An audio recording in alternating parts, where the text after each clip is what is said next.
Hola amigos, buenas tardes, bienvenidos. Hoy vamos a hablarles sobre esenciales de nómina, así que pues vamos a estar una media hora más o menos conversando sobre el tema. Pueden hacer sus preguntas, arriba tienen un cuadrito que dice Q&A, Q&A, y allí pueden poner sus preguntas y vamos a tratar de irlas respondiendo, algunas por texto y otras en vivo. Eh, a ver, comencemos entonces.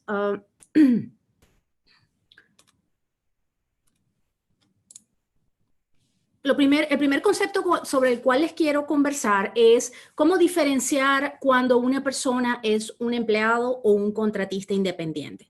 Esta es una pregunta que constantemente surge y que nuestros clientes siempre tienen la duda porque surge el tema muchas veces de que a petición del empleado le pide que le paguen como un contratista independiente. Hay que tener mucho cuidado porque el concepto es bien definido en las regulaciones y puede tener consecuencias si no se hace en forma adecuada. Entonces, la decisión de si una persona es un empleado en relación de dependencia o un contratista independiente no depende de lo que quieran hacer. Mucha gente también confunde el hecho de que si la persona es medio tiempo o tiempo completo, entonces si es medio tiempo lo puedo tratar como contratista. No, no tiene que ver con la cantidad de horas que trabaje la persona. Entonces, ahora vamos a ver una comparación. Cuando una persona le pagas como un empleado, al final del año recibe una W2 y un contratista recibe una 1099 al final del año si le has pagado más de $600 en el año. Hablemos del concepto de contratistas. Cuando una persona se considera un contratista independiente. Primero, no se le hacen descuentos de nómina, o sea que le van a pagar el dinero bruto de lo que haya ganado, lo que haya devengado. Luego, esa persona establece su propio horario. No cumple un horario específico de la empresa, trabaja para más de un cliente, o sea que tiene otros clientes, no solamente para esta empresa. Además, incurre en costos asociados con la realización del trabajo, es decir, que tiene sus propias herramientas, las compra y cubre sus gastos y costos. Adicionalmente, pues controla su método de trabajo, es decir, no hay específicas instrucciones. Por supuesto, habrán instrucciones como el servicio que está contratándosele, pero él tiene su propia metodología de trabajo. Cuando nosotros tenemos un empleado, el concepto es diferente. A esta persona se le hacen descuentos de nómina. Hay que hacer, el empleador tiene la obligación de descontar y luego vamos a hablar más detalles sobre eso. Trabaja en un horario y lugar específico establecidos por el empleador. Ahí empieza a definirse la vinculación y la relación. Además, recibe instrucciones específicas para la realización y metodología de trabajo. Cuando tienes un empleado, tú le dices esto es lo que vas a hacer hoy, te vas a dedicar a esto, en fin, le das instrucciones específicas de cómo debe hacer el trabajo. Utiliza herramientas y otros recursos que provee el empleador, computadora, mobiliario, el espacio físico, en fin. Y cuando una persona está trabajando en relación de dependencia, entonces también está protegido por las leyes estatales y federales para sobretiempo y discriminación laboral. Entonces es bien importante que entendamos el concepto de cómo definir uno u otro, porque el hecho de clasificarlos inadecuadamente puede traer consecuencias importantes. Yo he visto casos de clientes que por hacer un favor y pagarle a alguien como un contratista independiente, siendo una persona que cumple un horario, que utiliza sus herramientas, que hace los métodos de trabajo que se le instruyan, y deciden pagarle con una 1099, luego cuando termina la relación laboral por alguna razón, esta persona puede ir a reclamar el seguro de desempleo, un employment, y allí empiezan los problemas, porque esa persona va a poder probar que efectivamente tenía una relación de dependencia, va a tener testigos, va a tener un montón de herramientas para hacerlo, y el gobierno, por supuesto, como casi siempre, va hacia el empleador y le dice, ok, tú no le pagaste como un contratista independiente, no va a aceptar que fue para hacerle un favor y darle más dinero por darle el dinero bruto, sino que va a tener que pagar todas las multas de los impuestos que no se pagaron y que no se enteraron por las deducciones que no hizo. Entonces, esto es bastante oneroso, así que les recomiendo tener mucho cuidado en cómo clasifican un empleado y hacerlo adecuadamente. Alguna terminología que es importante conocer para el manejo de nómina.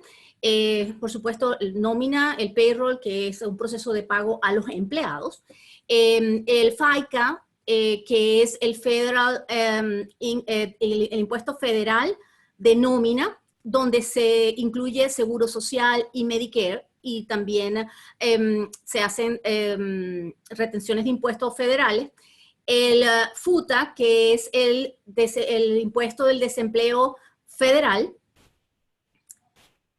y SUTA, esas son siglas que van a ver por todas partes, que es el impuesto al desempleo estatal, la S que al principio es de state, un employment tax, y luego está la retención de impuestos, que van a verlo por allí siempre como withholding tax, que es la retención de impuestos, y es el descuento que se hace de los impuestos estimados que paga que tiene la obligación de retener el empleador al empleado. Luego, otro término que van a ver mucho es Social Security, que es el seguro social, y es un pago también que se hace y se descuenta de nómina, y es para pensión de retiro.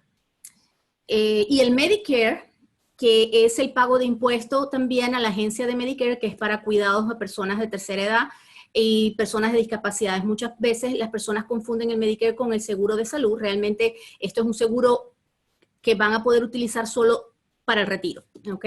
No para otros fines o si tienen alguna discapacidad. Ahora hablemos sobre las responsabilidades como empleadores. Los empleadores tenemos la responsabilidad de colectar y pagar impuestos federales y estatales. Así que todos los empleadores tienen la obligación de hacer las retenciones de acuerdo a lo que establece la ley y enterarlas. Es bien delicado porque hay porción que se le retiene al empleado y otra porción que la tiene que pagar el empleador, y por ende es bien delicado que se haga en forma oportuna. El gobierno es bien exigente en que esto se haga y tiene penalidades importantes no hacerlo oportuna y adecuadamente. Otra de las responsabilidades muy importantes que tiene el empleador es verificar que el empleado es elegible para trabajar legalmente en los Estados Unidos. Esto se hace con documentación de inmigración y luego les vamos a mostrar las formas que se utilizan para eso. La I-9, que es el documento que permite verificar eso y que lo documenta, y que es muy importante porque además hay multas en caso de no tener esa documentación. Cada vez con más frecuencia se están haciendo auditorías para verificar que efectivamente se cumpla con ese requerimiento. Luego está mantener, por supuesto, registro de los pagos y las horas trabajadas de los empleados. Y el otro requerimiento es, cada estado requiere que se haga un reporte de los empleados nuevos que contratan. Muchas veces ese reporte se utiliza para efectos de tener registro para pago de child support, que es en el caso de divorcios, que cubran los que estén obligados a pagar, y poder hacer un rastreo de dónde está trabajando la persona y hacer descuentos. Así que este reporte, cada estado tiene reportes diferentes. Les recomiendo que en el estado en que estén en esta presentación hay referencias a Florida y Texas, que es la mayoría de los clientes, donde están ubicados la mayoría de nuestros clientes. Sin embargo, les recomiendo que si no están en uno de esos estados, verifiquen en las páginas de sus estados qué responsabilidades adicionales puedan tener. Ahora bien, cuando recibimos un empleado por primera vez en el primer día de trabajo, hay una serie de cosas que debemos hacer, que no deben faltar para poder documentar adecuadamente la relación. Entre ellas está la forma I-9. En esta forma se documenta si el empleado es elegible para trabajar legalmente en los Estados Unidos. La van a ver muy publicitada. Y es súper importante, incluso Inmigración tiene webinars gratuitos para explicar cómo se utiliza esta forma. hay multas importantes por no tenerla. Cada empleado debe tener en su expediente una forma I-9 llena, completa y firmada. Es bien importante, una primera porción, la sección 1, la llena el empleado con todos sus datos y allí él hace una declaración jurada de que toda esa información es verdad y cuál es su estatus legal. Y en la segunda parte está la información de validación que hace el empleador, donde tiene que verificar los documentos. Mucha gente pregunta si tengo que guardar los documentos, si le pido una copia o no. No hay un requerimiento de que tengan fotocopia o le saquen fotocopia, y eso genera una responsabilidad adicional por el tema de robo de identidad, pero sí tienen la obligación de validar el documento original de acuerdo a las exigencias que hace la forma.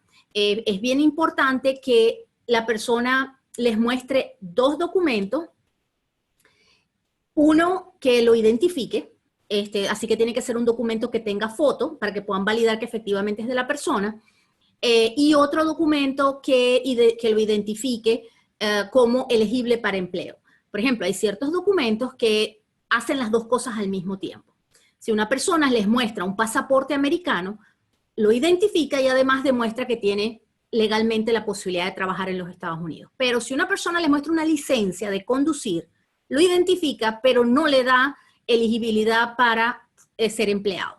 Entonces, en el caso de que muestre una licencia, tiene que mostrar otro documento alterno que demuestre que efectivamente tiene autorización para trabajar en los Estados Unidos. Entonces, les recomiendo que accesen en internet, en la página de inmigración, a los webinars. Ahí hay muchos detalles específicos de esta forma y se aseguren que todos sus empleados la tengan llena y que también si hay un cambio en el estatus de la persona, ustedes lo actualicen. ¿A qué me refiero con esto? Si ven en la forma, la persona dice si tiene una autorización para trabajar, un permiso de trabajo, hasta qué fecha es válido. Si esa fecha vence, ustedes están en la responsabilidad de solicitarle el renovado. Entonces, y hay regulaciones específicas sobre eso. Si la persona ha hecho una extensión, ha pedido un nuevo permiso y lo hizo a tiempo antes de que venciera el otro, puede seguir trabajando y ustedes tienen que tener la documentación. En fin, hay una serie de regulaciones que tienen que cubrir con respecto a la responsabilidad de verificar que la persona tiene una autorización legal para trabajar en los Estados Unidos. Y evitar multas, porque el empleador, por no hacer esto, tiene multas. Así que les recomiendo que estén muy pendientes de este tema.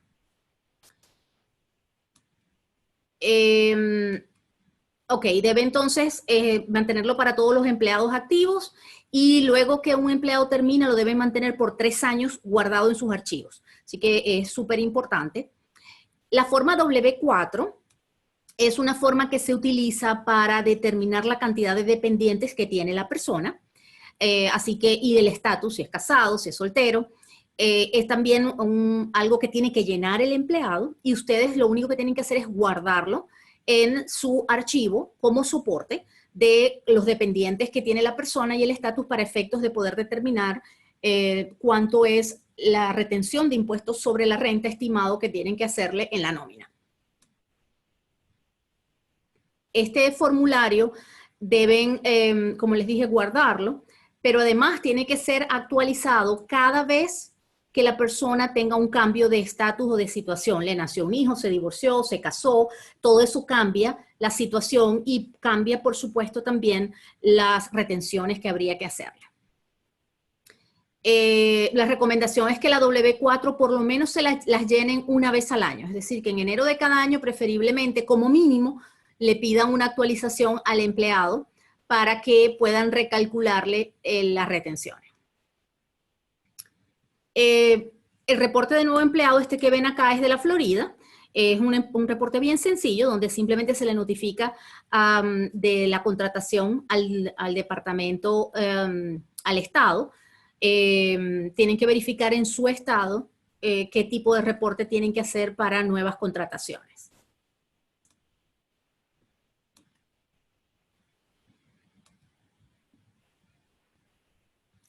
Como les comenté, en el caso de que el empleado tenga una orden de la corte, para embargar sus salarios, lo van a notificar al empleador, y esta es una de las herramientas que utilizan los estados para poder hacer, enforzar que esto se haga.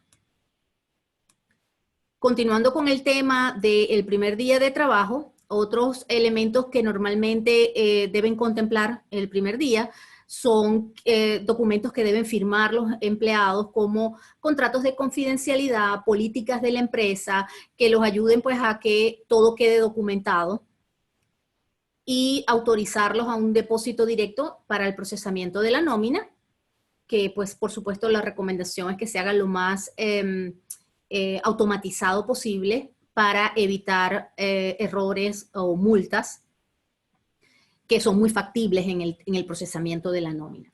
Además, pues, de hacerle inducción en procesos administrativos de la empresa. Ahora les voy a explicar de cómo se determina el tiempo, el pago de sobretiempo para efectos de la nómina. Se confunde mucho y se cometen muchos errores en el tema de sobretiempo. Así que les voy a mostrar primero cómo diferenciar si un empleado es exento de sobretiempo o no. Hay dos pruebas que tienen que cumplir. Una es la prueba de salario. La persona tiene que ganar más de $455 por semana o $27.63 por hora para estar exento. Eso equivale a $23.660 al año. Una persona que gane más de eso puede estar exento sobre tiempo, pero tiene que cumplir con la prueba también de los deberes o el duties test.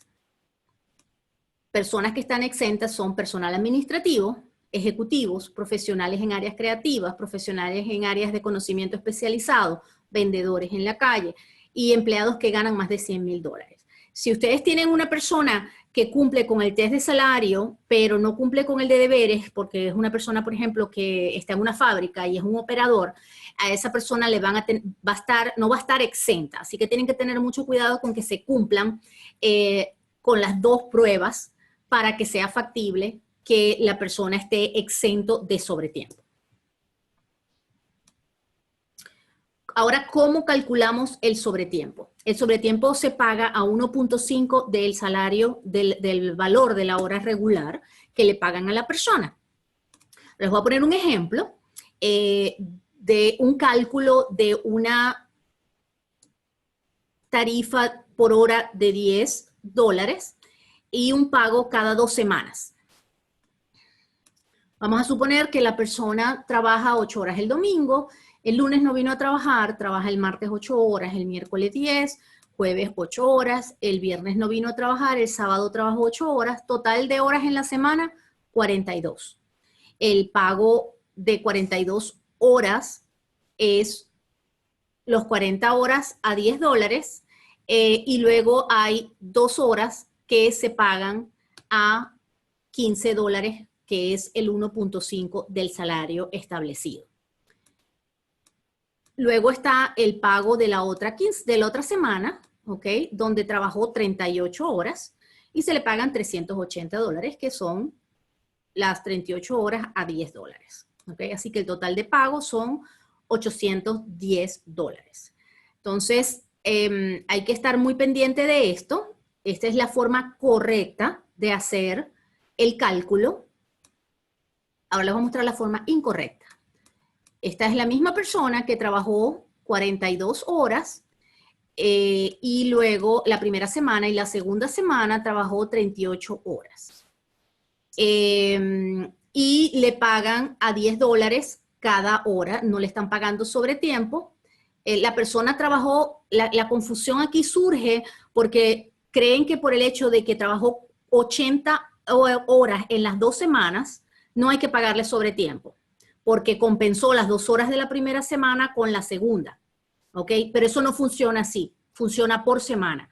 Es decir, que por semana la persona si trabaja 40 horas, perdón, más de 40 horas, hay que pagarle sobre tiempo. No importa que el pago se lo hagas quincenal, entonces, o cada 2 semanas. Así que hay que tener mucho cuidado de que el cálculo es, no puedes trabajar en una semana de domingo a sábado más de 40 horas, porque las horas que sobrepasen 40 vas a tener que pagar 1.5 del salario. Así que pues está equivocado. El cálculo no se hace en base a el periodo de pago de la nómina, se hace en base a la semana.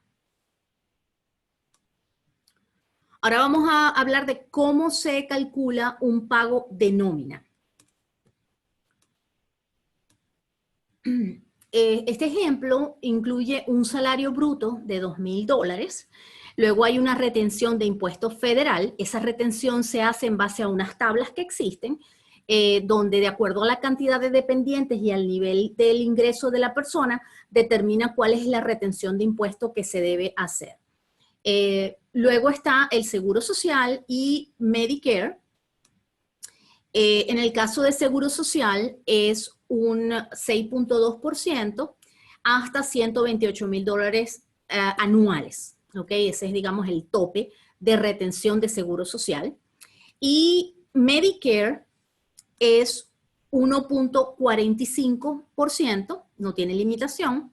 Así que la persona recibe los 2,000 es el bruto y se le restan los 252 de retención de impuesto federal, que se calculó de acuerdo a la W4 que tenemos que tener en archivo.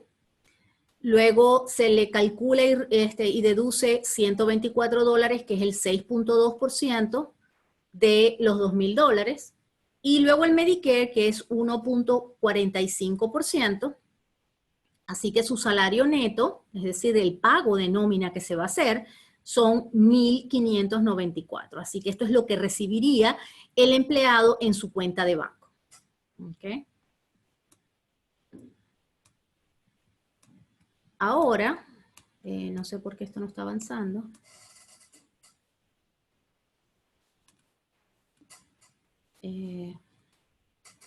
Tengo un problema con la presentación, disculpen. Haz clic en la pantalla que está fuera de la presentación. Ah, ok, ya, ok. Ok, luego el empleador le corresponde, tiene una carga laboral que tiene que pagar, que equivale igual al 6.2% de seguro social, es decir, que el total de seguro social es el 6.2 que paga el empleado y se le retiene, más el 6.2 que paga el empleador como un costo, y el Medicare, que es un 1.45, que son otros $29, que le toca pagar al empleador. Así que el empleado, los impuestos del empleador son estos $153.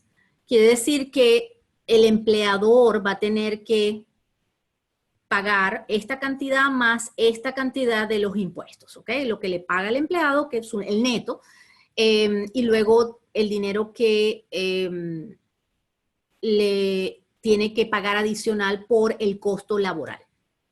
Así que el costo total son los $2,000 que le pagó de salario a la persona, más los 153 que le tocó pagar por su porción del 50% de Seguro Social y Medicare.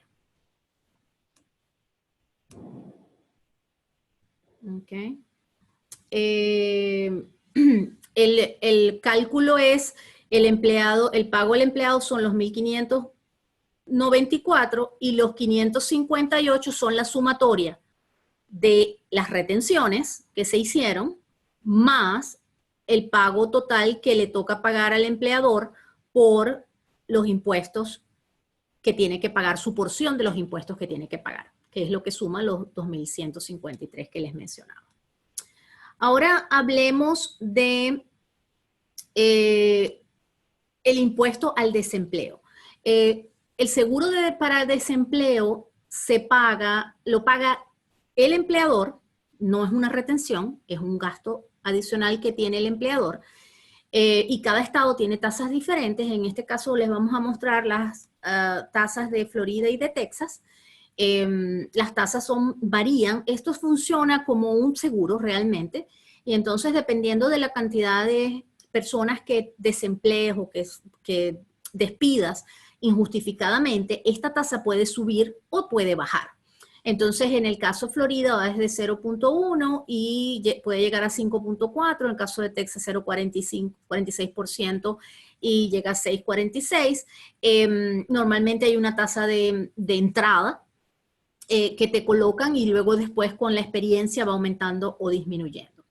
En el caso de Florida, esto aplica por los primeros $7,000 que le pagues a una persona al año. Es decir, que si una persona gana $40,000, solo los primeros $7,000 se les va a calcular este porcentaje. O sea, que es sobre una base relativamente baja. Igual en Texas, la base son, el tope, perdón, son 9,000 para el cálculo. Es decir, que lo que gane por encima de 7,000 en el año no paga seguro de desempleo. Solo se calcula con base en 7,000 en caso de Florida y base 9,000 en caso de Texas. Luego hay un desempleo, también un seguro de desempleo federal. En el caso de Florida y Texas, se paga el 0.6 por empleado por los primeros 7,000 porque te descuentan el desempleo estadal. En el caso de que el desempleo estadal no exista, porque hay algunos estados que no lo tengan, el federal pues va a ser mucho más alto, ¿ok? Simplemente no se paga doble. Ok, luego hablemos ahora de los formularios que hay que presentar y cuándo hay que presentarlos. Trimestralmente, los empleadores tenemos la obligación de presentar un formulario que se llama 941. En este reporte se incluyen los salarios pagados y las retenciones que se hicieron federales de impuestos, Seguro Social, Medicare y el withholding o retención de impuestos sobre la renta. Además de la porción que le toca pagar al empleador. Entonces, allí se reporta todo eso trimestralmente. Esto es federal. Cuando hablo federal es a nivel de Estados Unidos. Cuando hablo estatal es en el estado donde estén operando. Algo importante sobre donde estén operando. Uno puede tener una compañía que registró en Florida. Si esa compañía se muda o abre una oficina en Texas o en cualquier otro estado, tiene la obligación de registrarse y los empleados que estén en cada ubicación le va a pagar los impuestos estatales de cada ubicación. Si yo no tengo una oficina, pero tengo un empleado que me trabaja remoto y está en New York o en New Jersey o en donde sea, en California, en cualquier otro estado, yo tengo como empleador la obligación de validar cuáles son las obligaciones estadales de nómina de ese estado. Incluso hay estados que tienen obligación no solo del estado, sino hasta de las ciudades y de los condados. Entonces, cada estado tiene regulaciones específicas e impuestos específicos que tienen que validar y verificar que cumplan con los requerimientos. Es decir, que si yo tengo una oficina, tengo solo oficina en Florida, pero tengo un empleado que me trabaja remoto, que vive en Nueva York, yo tengo obligaciones de pago de impuestos de empleado en Nueva York también. Eso tómenlo muy en cuenta porque se pueden conseguir con problemas en un momento dado. Las formas estadales de reportes son la RT6, se llama en el caso de la Florida, y la C3 en el caso de Texas, que es donde se reporta el impuesto del desempleo estatal. Ahora hablemos de los reportes anuales. Anualmente, los empleadores tienen la obligación de presentar una forma que se llama 940. Allí se reporta el impuesto federal para el desempleo. Además, tiene que presentar una W2.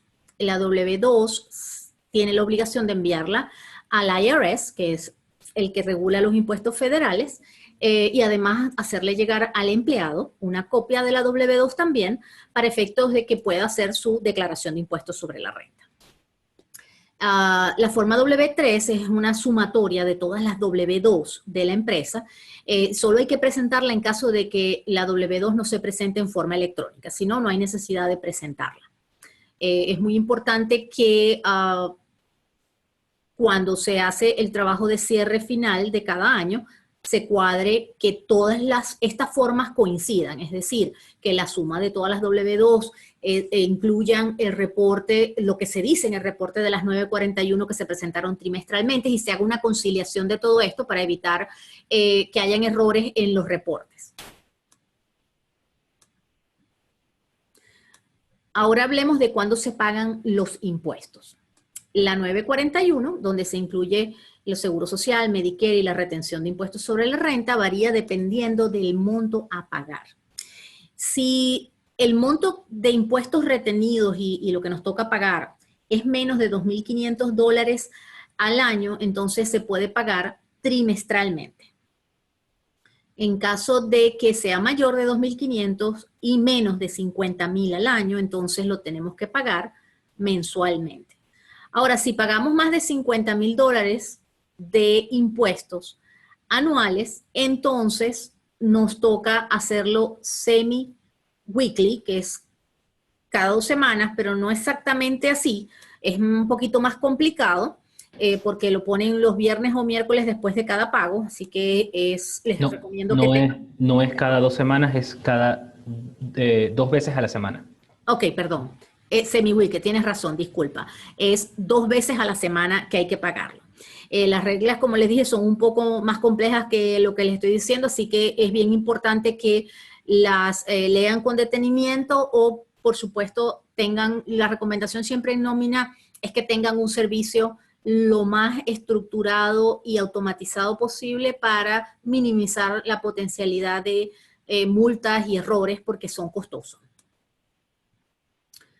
Así que, como les dije, para evitar penalidades, la mayoría de los proveedores de nómina van a descontarle sus impuestos al momento de procesar el pago para evitar olvidos o que no haya en un momento dado el dinero en la cuenta para hacer los pagos respectivos.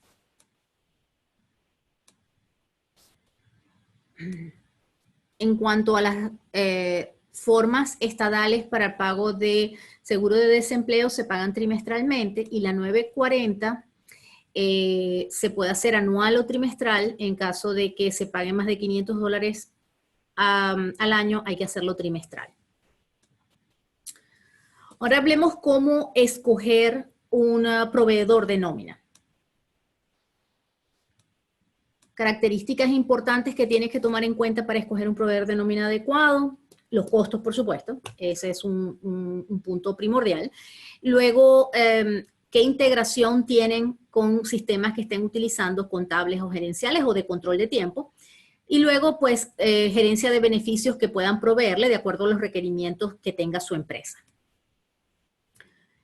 Aquí hay una lista de proveedores de nómina recomendados. Por supuesto, GBS es el principal. Está disponible solo para nuestros clientes de contabilidad e impuestos. No proveemos nómina únicamente como servicio. Y está dirigido a empresas que tienen empleados con salario fijo y entre 1 y 10 empleados y que no necesitan manejo de beneficios. Cuando hablamos de beneficios, seguros, 401k, en fin, planes de retiro, etc. Otro servicio que recomendamos y del cual somos partner es Gusto. Es un proveedor recomendado realmente para la mayoría de los negocios. Los costos son muy bajos o son bastante más bajos que el más grande del mercado, que es ADP, y manejan la mayoría de los beneficios estándar. Y además tiene integración con la mayoría de los sistemas comunes, que es bien importante, además es muy amigable. El más grande es ADP, es el proveedor más grande de los Estados Unidos.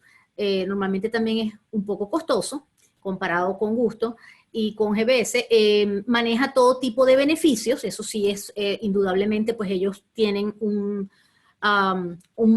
universo de empleados muy grande que manejan y tienen una serie de cosas que no proveen otros proveedores.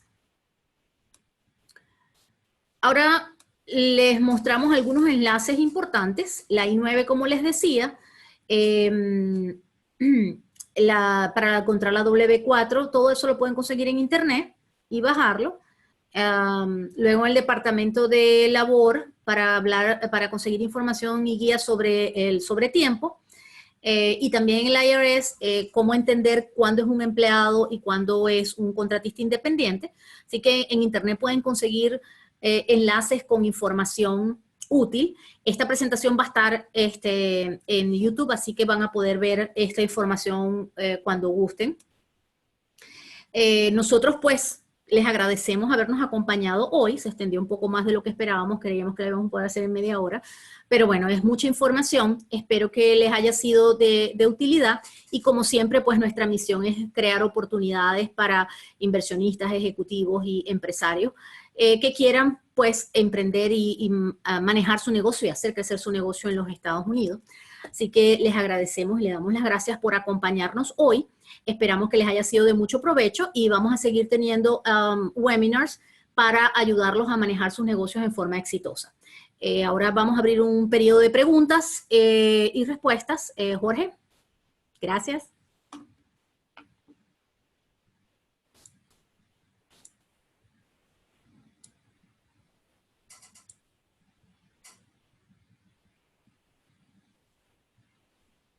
Jorge, ¿hay preguntas?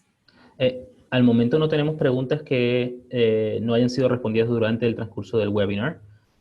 Preguntas adicionales, estamos ahorita abiertos para responderlas. ¿Alguna pregunta durante que hayan respondido que sea importante compartirla con la audiencia? Que pueda ayudar a otros a aclarar dudas. Todas de alguna forma las hemos respondido en vivo en algún momento, más que todo sobre los enlaces en donde buscar la información de los formularios que hemos mencionado. Y tengo una pregunta. Que cuando un empleado decide renunciar, ¿qué formas debe prepararse? Ok, eso está un poco fuera del scope de esto que venimos a hablar de nómina. Va a haber otro webinar sobre beneficios y sobre más un tema de cómo manejo de recursos humanos, que incluye pues ese tipo de preguntas. Sin embargo, les comento, cuando una persona la están despidiendo, es bien importante que ustedes documenten las razones del despido. Si el despido es injustificado, no hay una razón específica, simplemente no quieren que la persona siga. Bueno, si la persona renuncia, les tiene que dar una carta, ¿okay? De la renuncia para que les quede el documento de que la persona renunció. Si la persona la están despidiendo, ustedes deberían documentar las razones de por qué la están despidiendo. Si la razón es por bajo performance, porque no está cumpliendo con sus labores, lo ideal es que pudieran documentar al menos dándole tres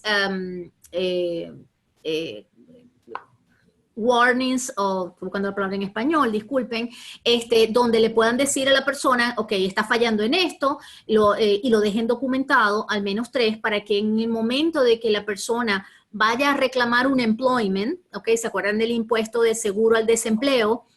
Si esa persona que están despidiendo injustificadamente, o ella piensa que es injustificado, la oficina estatal del desempleo los va a llamar o les va a mandar una correspondencia y va a decirles, mire, esta persona está reclamando el unemployment, el seguro de desempleo, por favor indíquenos las razones del despido.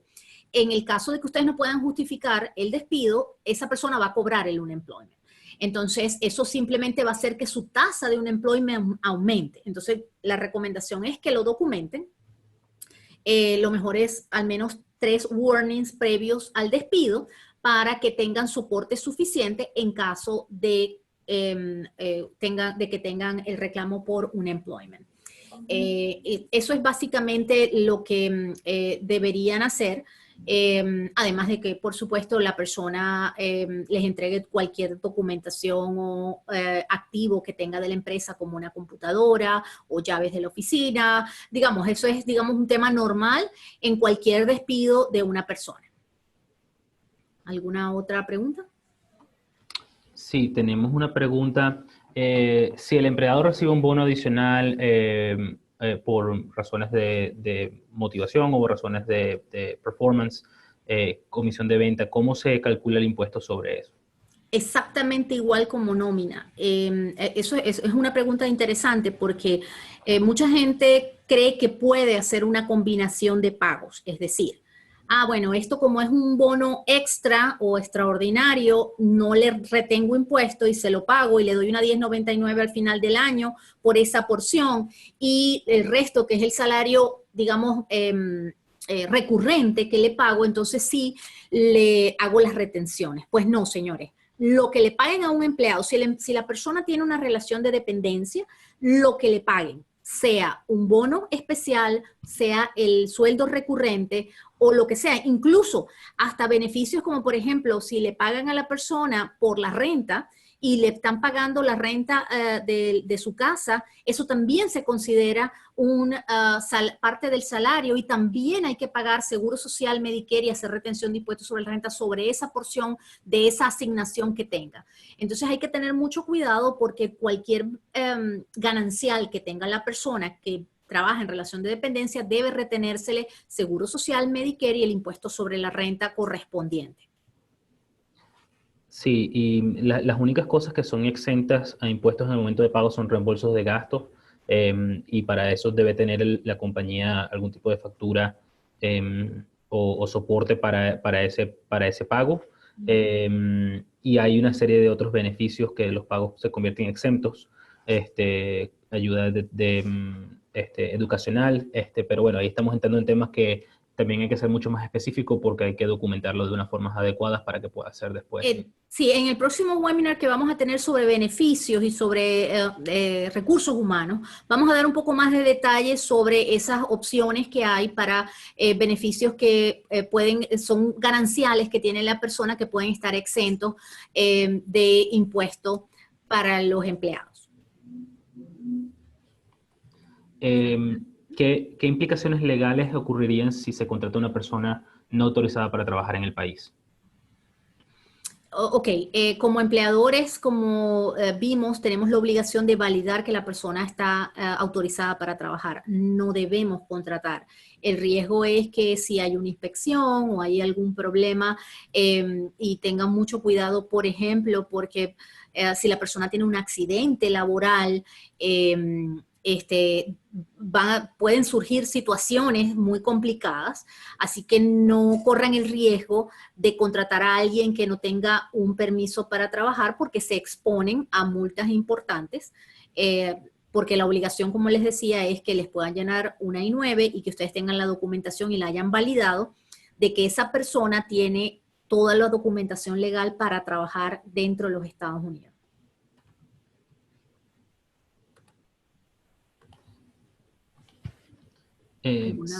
Si tenemos a un empleado que constantemente viaja fuera de los Estados Unidos, ¿también hay que retenerle impuestos? Si la persona es un empleado y tiene las características que hablamos de la relación de dependencia, no importa si viaja constantemente, es irrelevante, tiene que hacerle todas las retenciones de nómina correspondientes por las ganancias o los ingresos que genere o que se le paguen. Lo único que no tendría es si, por ejemplo, tienen reembolsos de gastos de viaje, esos ingresos que le paguen, pues le están reembolsando los gastos contra factura o si está determinado un monto específico, en fin, de acuerdo a la política que manejen, pero todas las ganancias que genere, si es empleado de una empresa en los Estados Unidos, ojo, si la persona es un empleado de una empresa extranjera, aunque viaje a Estados Unidos de alguna manera, les pagan, la nómina es por la empresa extranjera, no por los Estados Unidos. Pero si es un empleado de los Estados Unidos, cualquier ganancia que tenga, no importa que sea que está viajando constantemente, tienen que hacer todas las retenciones que legalmente exige el gobierno de los Estados Unidos, las leyes de Estados Unidos. Sí, y con el tema de personas que estén viajando, en algunos casos también se pueden hacer adelantos para gastos si establecen una política formal de viajes. Lo que se tiene que tomar en cuenta es que cualquier cosa que no tengan un recibo para eso, tienen que o devolver los fondos del empleado, descontándoselos del salario o devolviéndolo, o tienen que cobrarle los impuestos correspondientes. Sí, una pregunta que también surge con cierta frecuencia es, si yo tengo un contratista independiente o una persona que trabaja fuera de los Estados Unidos, por ejemplo, tengo a alguien que trabaja desde Colombia o desde Ecuador o desde Argentina porque me presta un servicio X, me hace un trabajo de llevarme las redes sociales o de, no sé, cualquiera, traducciones o hace cualquier tipo de cosas o servicios, esas personas, el concepto de territorialidad del pago lo genera no quien hace el pago, que en este caso es una empresa americana. lo genera es donde se hace el trabajo. Entonces, en este caso, esa persona que está en el extranjero está haciendo un trabajo fuera de los Estados Unidos, no vive en los Estados Unidos, por lo tanto no tiene obligación fiscal en los Estados Unidos.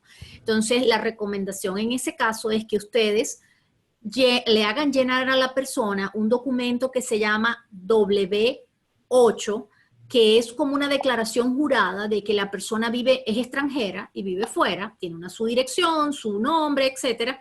Y con ese documento ustedes lo guardan de soporte y ustedes le pueden hacer pagos. No importa si esa persona tiene una cuenta bancaria en Estados Unidos. Como les dije, de dónde se genera el pago no está dado por ni quién lo hace, ni dónde recibe el pago, porque la cuenta bancaria la puede tener en Estados Unidos, sino donde la persona está ejecutando el trabajo. Entonces, está ejecutándolo en un país X, de Argentina, etcétera. Entonces, ustedes le pueden perfectamente sacar una transferencia bancaria o pagarle un cheque y depositárselo en una cuenta bancaria en los Estados Unidos. Guardan la W-8 de soporte de que la persona es un extranjero y con eso es suficiente. Y por supuesto que les emite una factura, evidentemente. No necesitan nada más. No tienen tampoco que hacerle una retención de impuestos, porque se está haciendo todo fuera y no hay obligación fiscal en los Estados Unidos para quien ejerce o quien ejecuta la labor porque está fuera de los Estados Unidos. Ahora, sí tienen que tener cuidado si la persona está aquí en Estados Unidos, porque ahí sí, entonces tienen que cumplir con las obligaciones correspondientes que ya hemos hablado, de emitirle una 1099 al final del año si es un contratista independiente o una W2 si es un empleado en relación de dependencia. Perfecto, bueno, creo que no tenemos ninguna otra pregunta. Este webinar está grabado y estará disponible en línea en nuestro canal de YouTube, que es youtube.com/c/gbsgroup.net, y ahí nos pueden encontrar. También estará publicado en nuestra página de Facebook, por si quieren compartirlo con alguien o ver el tema otra vez. Bueno, un placer. Muchísimas gracias por acompañarnos hoy y estamos a sus órdenes para cualquier tema. Estén pendientes de nuestros próximos webinars que van a estar recibiendo por email y van a ver en nuestras redes sociales. Gracias. Gracias, Jorge.